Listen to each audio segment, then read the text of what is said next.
रहेंगे।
He up there. Want to get her down. Forgot she was up there.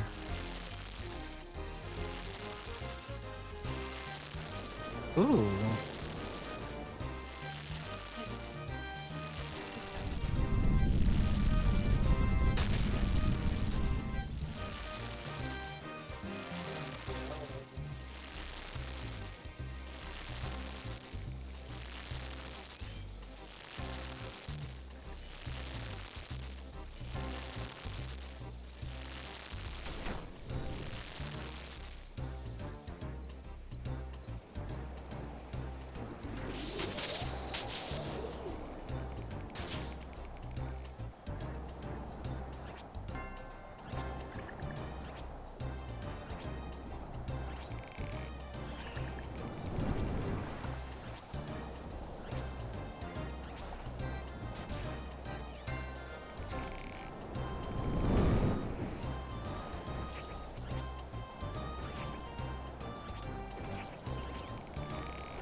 Now I feel bloated again.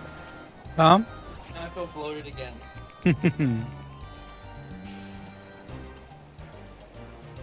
I'm not even gonna make it.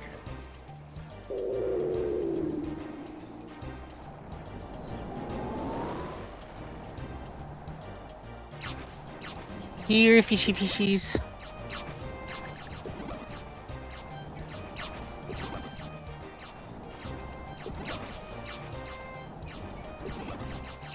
Shit.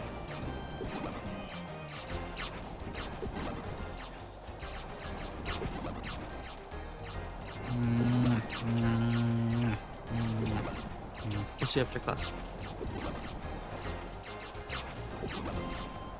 Okay, man. Very safe. Let me know when you get to class.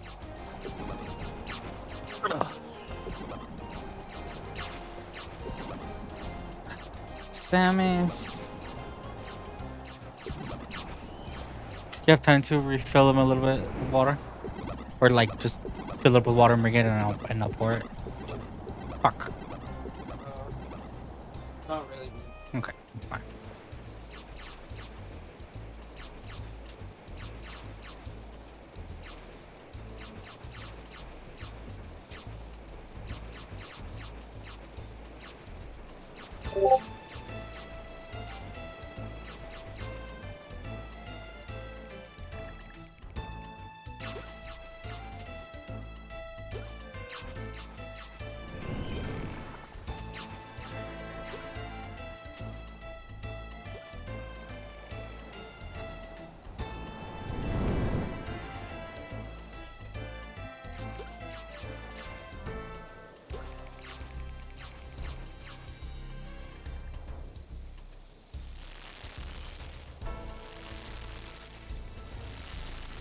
I love you too.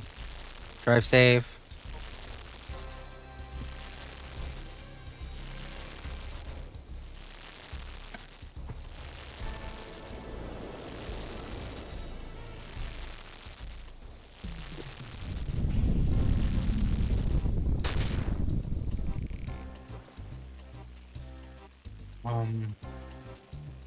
Water. But just reload them.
Hello.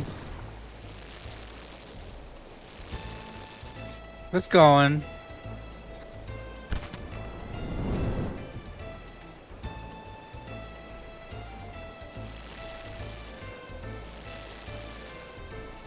I am doing a mini game called Temporos.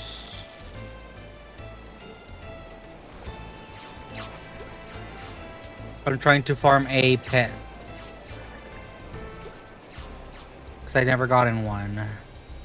And I kind of like this mini game.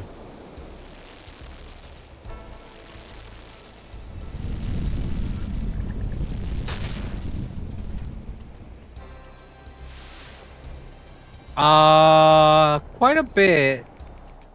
I got introduced to philosophy through somebody called All in Watts.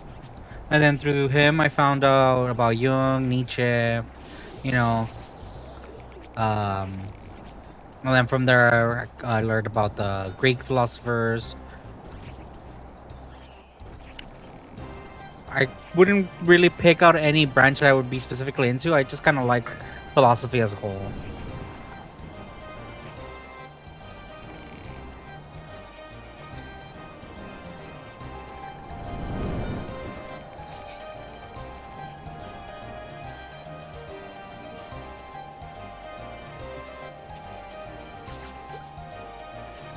Yeah, well, Alan Watts is very, yeah,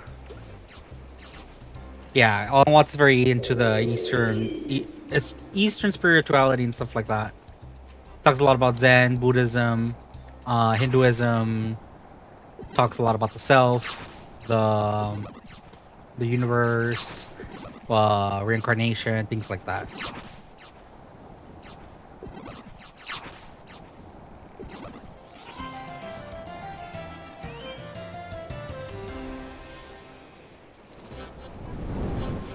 Oh yes, he is hypnotizing to listen to.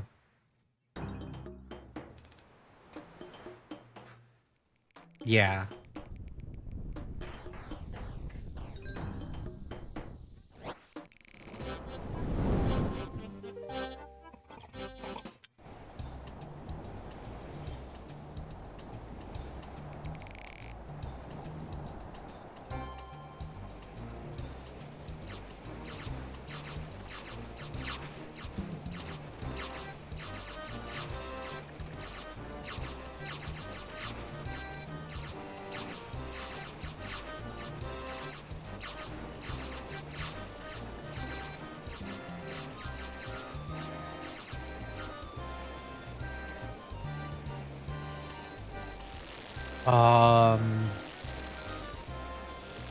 Trying to remember.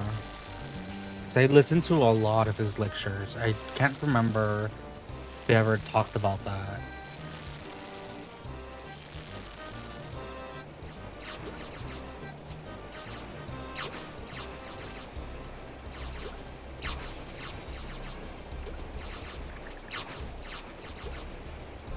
Well, you're gonna have to repeat that.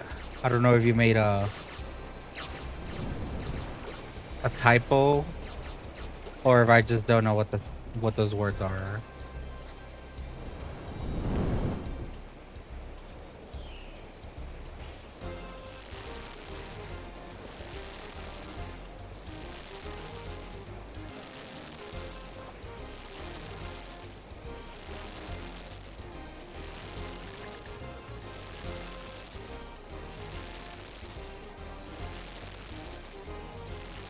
I see. Yeah, I don't know a lot about the terminology.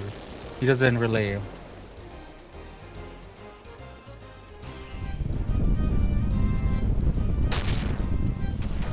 Ah, I see.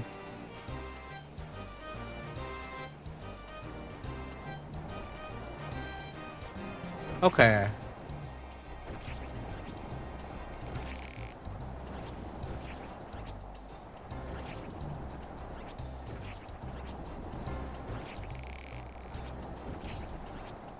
Yeah, I had never heard about him.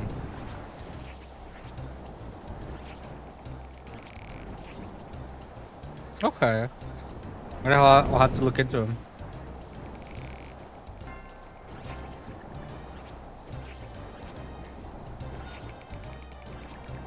Random monastery, France called Colombia.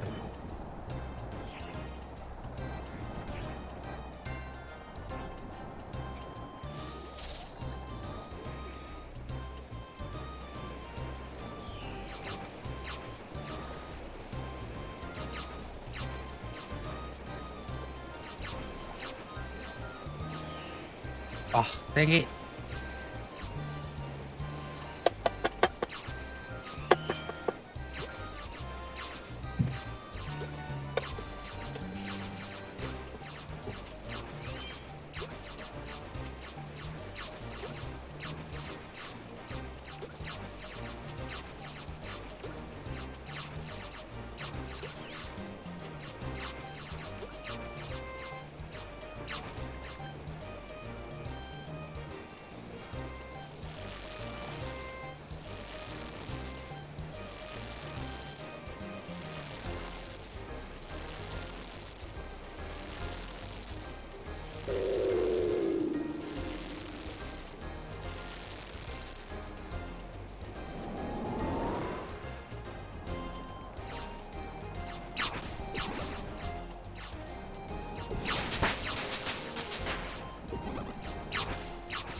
He's gonna get shit.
We know that in our modern time, we work very hard.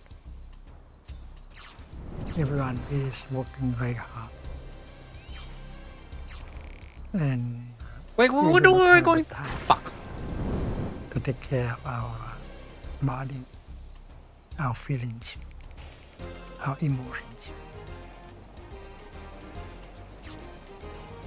We do not have enough peace and happiness in us. And we do not know how, even if we have time, we do not know how to handle our body, our feelings, our emotions. There is suffering inside. There is a conflict inside. And there may be some loneliness inside. And most of us do not want to go home to ourselves, because we feel that if we go home to ourselves, we will encounter the blocks of pain and suffering and loneliness inside.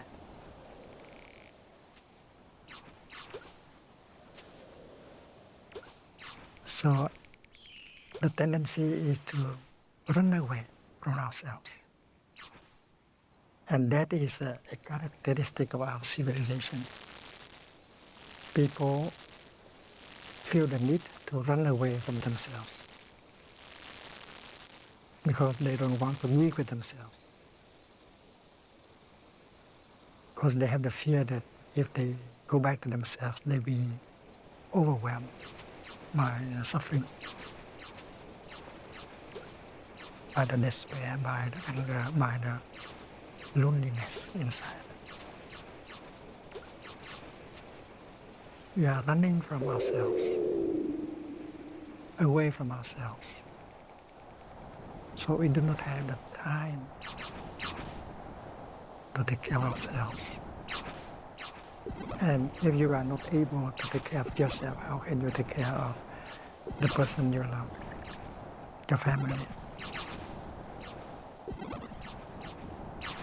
So not only we are running away from ourselves, but we are also running away from our families and friends. We let them down. And at the same time, we do not have the time to go back to nature, to Mother Earth. Mother Earth has a capacity of nourishing and healing. But we are running away from her.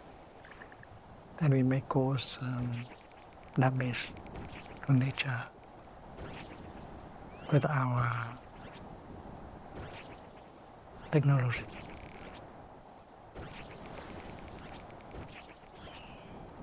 You want to be number one. And you want to be happy at the same time. But if you want to be number one, you have to devote all your time in your work, sacrificing families and self. Because you want to be number one. To be number one, you have to sacrifice happiness. Guys, But what is the use to be number one without happiness? So we have to ask ourselves the question,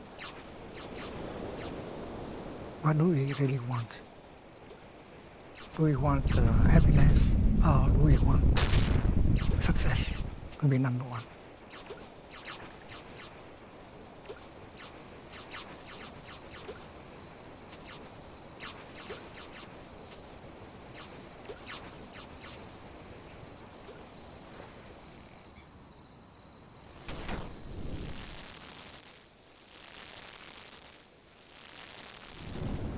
okay.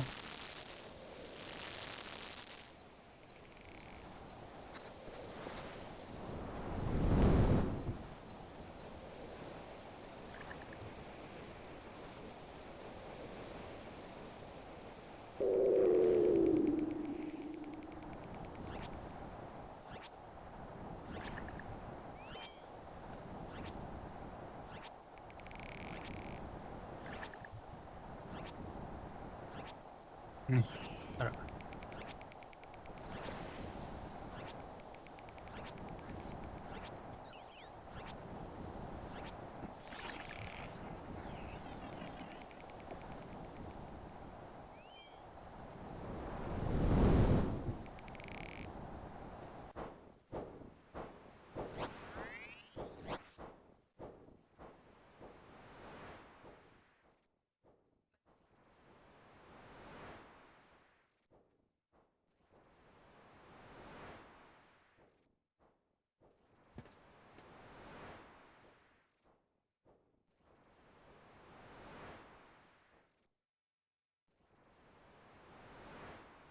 Okay, do you guys need to go outside?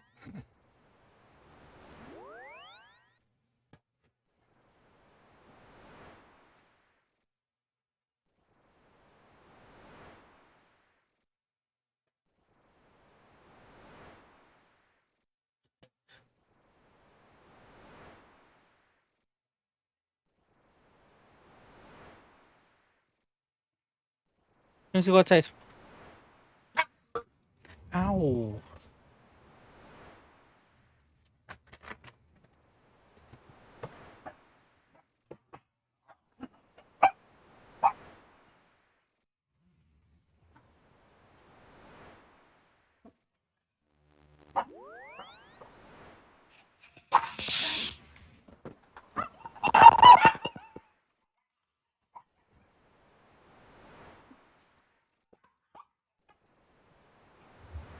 What is your deal? Calm down.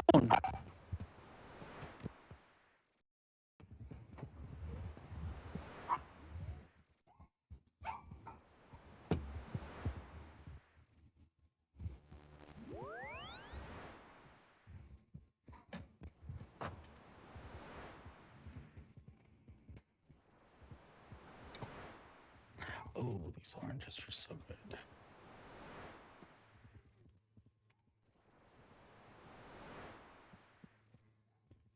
It's pretty nice. Too soft.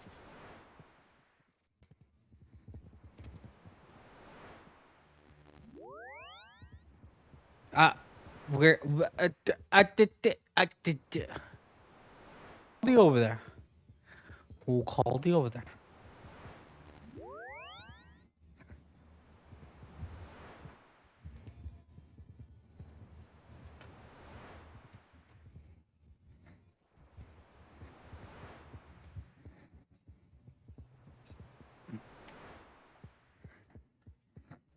¿Qué onda? ¿Qué hora llega mi tía? Ya andan aquí, ¿no? No. ¿Y esa colcha? ¿Cuál?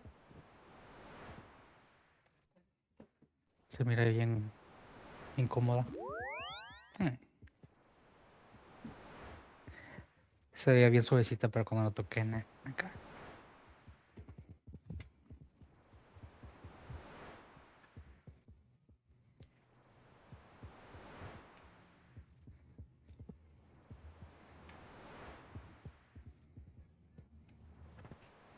Solta.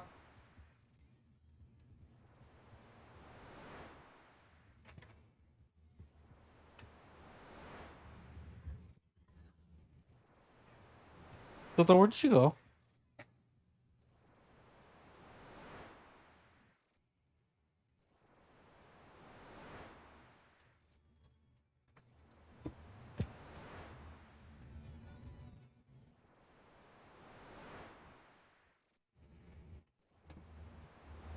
Eep. Eepy deep.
Um,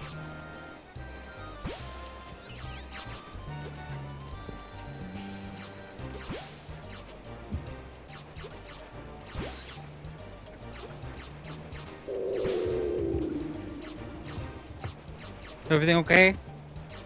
Where's Squeegeous? Shyest? Okay.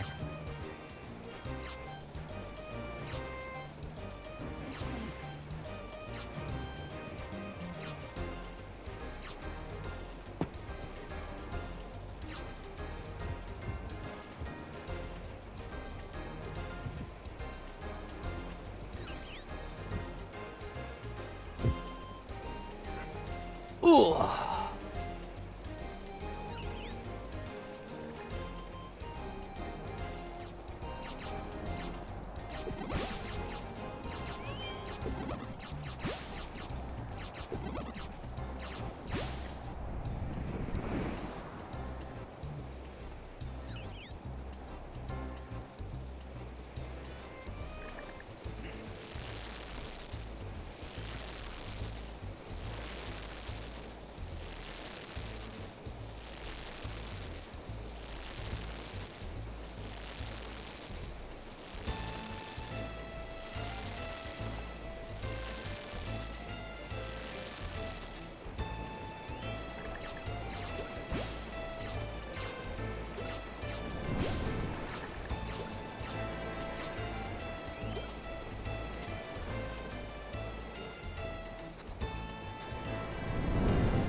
Where's the baby?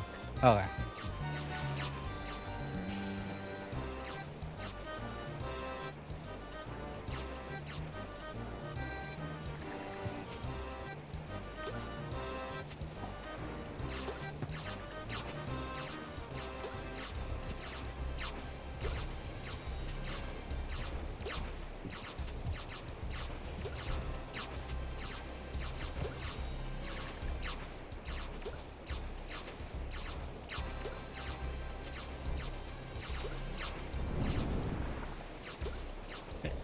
Ugh.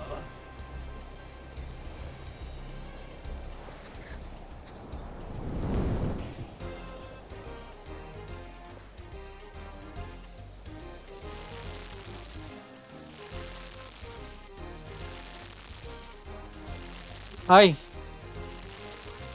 Huh?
maybe I don't.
Hey, hey.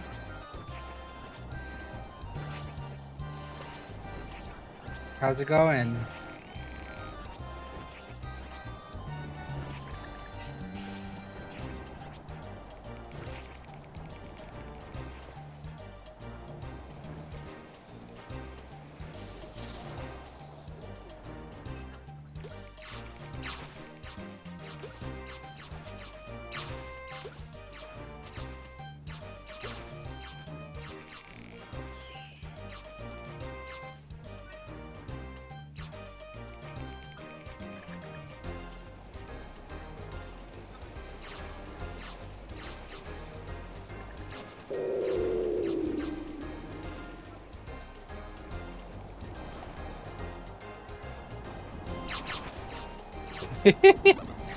Yeah, that does sound like Kimi chocolate.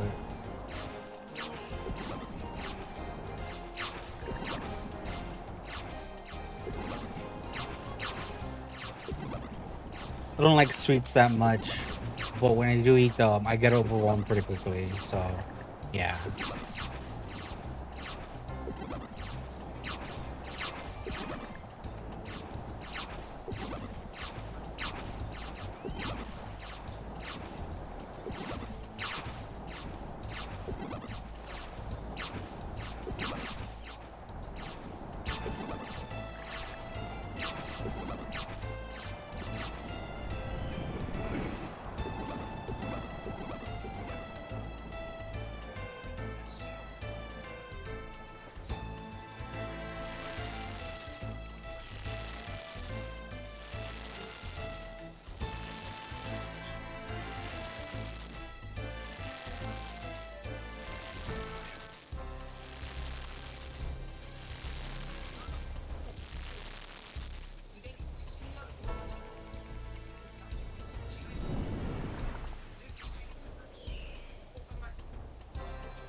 Need another YouTube video to watch.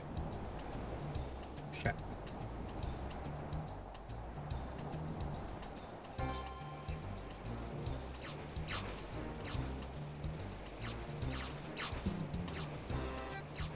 This video is sponsored by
Da-dum.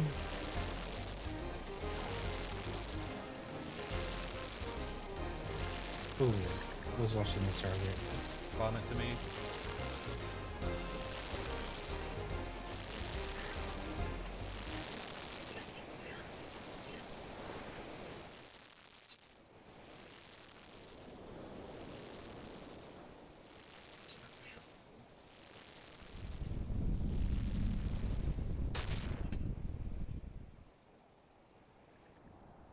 And I'm gonna be honest, I really don't know what to make of this room. It's just pretty weird. The back room showcases a slew of toys facing away from us, but when we turn the camera around, we see two creepy sets of eyes plastered onto the wall, watching over the room. Easily one of the most infamous moments in the village. It really does kind of feel like you're being watched here. To the right of the house, we see many rows of owl clocks looking back and forth between two statues. These are Valiant statues, however both have different wings. To the right is the genuine statue, which has angel wings on its back, opposed to the forged statue on the left, which has demon wings instead. You can also see that the angel statue has heart balloons and roses next to it, while the demon statue has trash bags and shoes scattered around. Finally, in the basement, we have a very cheerful room, seemingly. These dollies are partaking in a giant feast, filled with many rich and delicious foods. Even some presents are around the table. However, when you make your way to the back, you'll notice that the red dolly has an axe behind her. What a devious little prankster she is. And if you encounter the Ica that this house belongs to, she'll tell you, your voice reaches no one. Okay, let's pause for a second and discuss what this could all mean. The second section of the village is very maze-like, which I believe could be metaphorical for Ica's mind, if that makes any sense. Very confusing, nonsensical, and even a little disturbing. As for the cemetery adjacent to the town hall, the megaphone and flag could be representative of Ica's mother calling for something, or someone. I think originally it was her dog from the earlier painting she was calling for, but given that the doghouses used to be buried in the cemetery, it's obvious that the dogs must have been murdered. Now with dollies residing in the graves instead, it could maybe represent other people being murdered that the mother is calling out for, but just like Ica said, your voice reaches no one, almost like she's taunting her. Now, let's take another look at the rooms we just found. They might seem random and unorganized at first, but there's a similar theme to all of them. Now, stick with me for a bit, because there's a lot of pieces to this. The upstairs room is the easiest one to decipher. The Garden of Eden represents what the town used to look like, and I believe that the parallel of the serpent could be the dolly. This world where Ica lives becomes corrupt after the dolly enters the picture. Continuing the biblical themes found within the house, I think the basement could also represent the Last Supper, the last time Jesus ate with his 12 disciples before being crucified.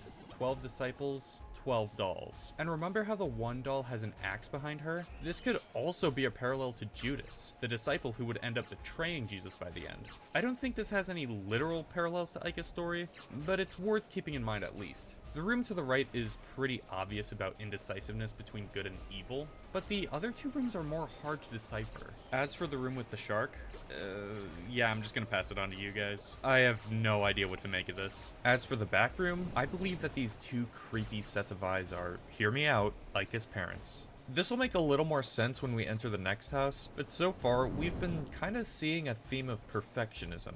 From the town to the Eden parallel, this is the world in which Ica lives. However, I believe this house kind of represents her mental state. From the indecisiveness between good and evil, the many maze-like pathways, this is a non-verbal study of Ica as a character. As for my little game theory about how the eyes are representing Ica's parents, I think this is to symbolize how watchful they are of her. There are other rooms we'll see that kind of encourage this belief, but for now, just remember, her parents are super watchful. In fact, that might actually be what the shark room represents. The feminine statue keeping a watchful eye on the dolly could be a parallel to Ica and her mother? I don't know. This certain level of perfection is expected from her, but this causes a great deal of anxiety for Ica. It's hard for her mind to navigate through life, or deciding what's right or wrong. But this doll, she gives Ica a new life, a new purpose. There's a good chance that it's possessed by some demonic force that tempts her to go over the edge. Maybe it's a sense of catharsis or relief from Ica's day-to-day struggle with the expectations weighed upon from her parents. And maybe this doll is the serpent, the devil himself, set out to corrupt a beautiful and perfect world through this impressionable girl. Or maybe I'm going crazy. I don't know. Let's continue. Moving forward, we can see just how rotten things have literally gotten in the village. Dead bamboo shoots, spoiled turnips, trash and weeds as far as the eye can see. A deliberate far cry from the first section of the town. But within this area lies another house. This one looking a lot more shanty and rundown. Upon entering is the same exact dolly, but now with the axe in front of her. There's no music playing in this room. Only the creaking noises coming from a water bird, and the high-pitched noises from a theremin can be heard. Within this labyrinth of a library are some more interesting items. Easter eggs, candies, books, and a dolly with a black dress can be found in this room. There's also a new painting of Aika with her mom patting her on the head in the corner with the water bird. In the room to the right, there's a piano with 8 Easter eggs before it. Now, there's a lot that can be interpreted with this. Pianos are one of the most prestigious and renowned items in the entire world. For this reason, a lot of parents, particularly in Asian cultures, make their kids learn the instrument from an early age, a symbol of expectations. But what about the eggs? Well, they're placed in front of the piano, so it could represent walking on eggshells to meet expectations. But it could also be yet another biblical parallel. The number 8 is fairly prevalent in the Bible, but the meaning behind the number usually marks the beginning of something new. The 8th day is a symbol of a new week, and the eggs here could potentially be a sign of new life. Not sure how that fits in quite yet. The back room of the house is quite something. In the middle is a diary and a picture book enclosed in glass containers, with pages scattered all across the floor. There's also a music box in the corner of the room which plays the very familiar tune of Hypno KK.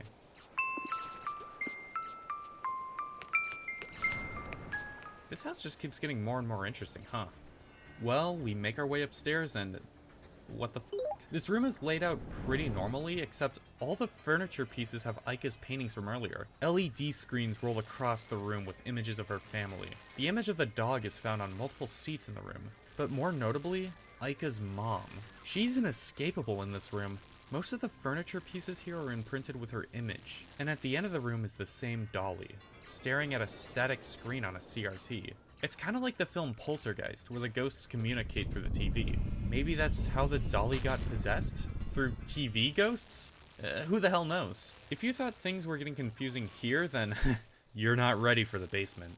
A dark, decrepit room, surrounded with vintage furniture. A painting of Aika's mom can be seen here. But even more fascinating is the additional symbolism found in the center of the room. The dolly looking over the baby carriage, the caged bird with music sheets in front, and most obviously, the outlined body on the bed, next to a telescope.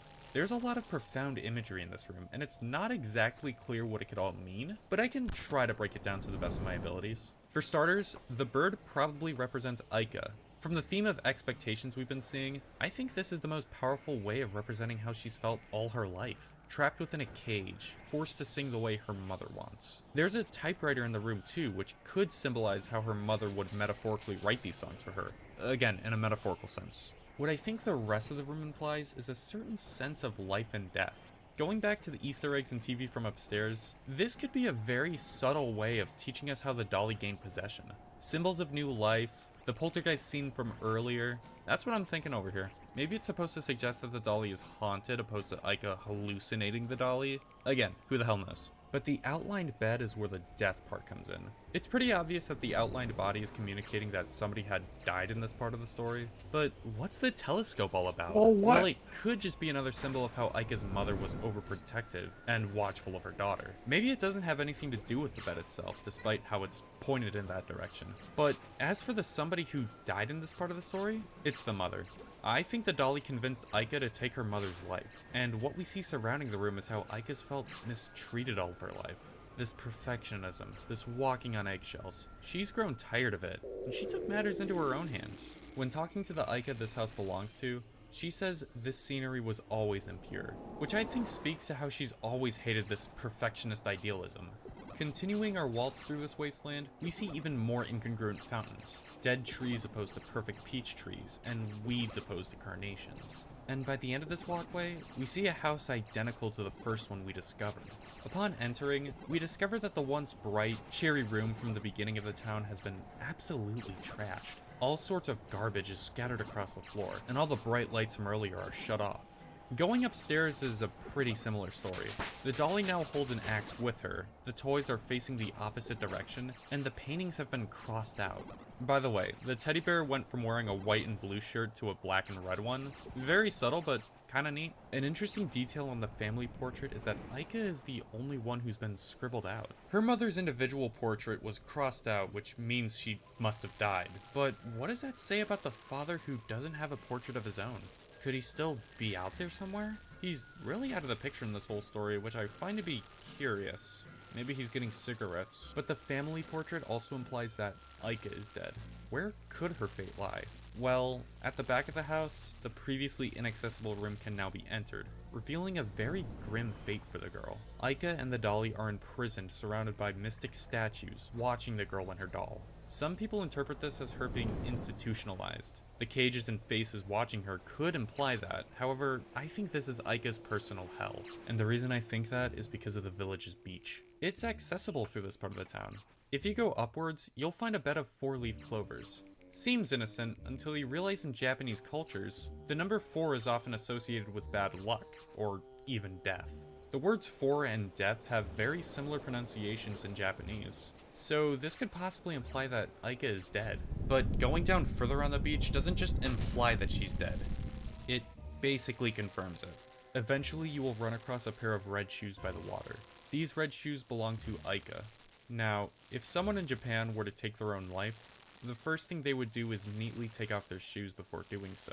Some people see it as a symbol of stepping into the afterlife, while others see it as a symbol of respect. Either way, what we can infer here is that Aika, whether by her own volition or convinced by the dolly, took her own life. What I believe is that in a moment of lucidity, she recognized the destruction she's caused. The dolly convinced her to commit such heinous actions, like murdering her family or destroying the village. Due to her not being able to live with this, she decides to drown herself. However, the afterlife she'll be stepping into is not one of bliss, but one of torment. Now she resides in a prison of her own making, only to be found with her favorite toy. As the story ends, the two sit here, watched over by guardian figures, for eternity. Aika herself says, "This pleasant dream will immediately end," reflecting how the perfect, beautiful town from before is now a decrepit wasteland. Finally, if you find a wetsuit, you'll be able to swim over to the small piece of land. On it is a gravestone with some treats as an offering. Here you can find a skeleton, a time capsule, and that damn dolly. Aika is dead and resting in a hell of her own making. But that's just my take. Some people like to believe that the dolly is the one who killed Aika's friends and family, sort of like a Chucky Annabelle situation. In this theory, the dolly grew jealous of Aika spending more time with anybody else that wasn't her. So the doll decides to take matters into her own hands and tries to get Aika all to herself. Or maybe the dolly saw all the pressure and expectations put on Aika and thought she could help by murdering those who put her in that situation. Whatever the case may be, there will always be differing interpretations of this town's story. And that's really damn cool if you ask me. It honestly reminds me of analog horror in the sense that you're given a bunch of puzzle pieces of a narrative and are given the freedom to put them together. There's no right or wrong answers to any of this.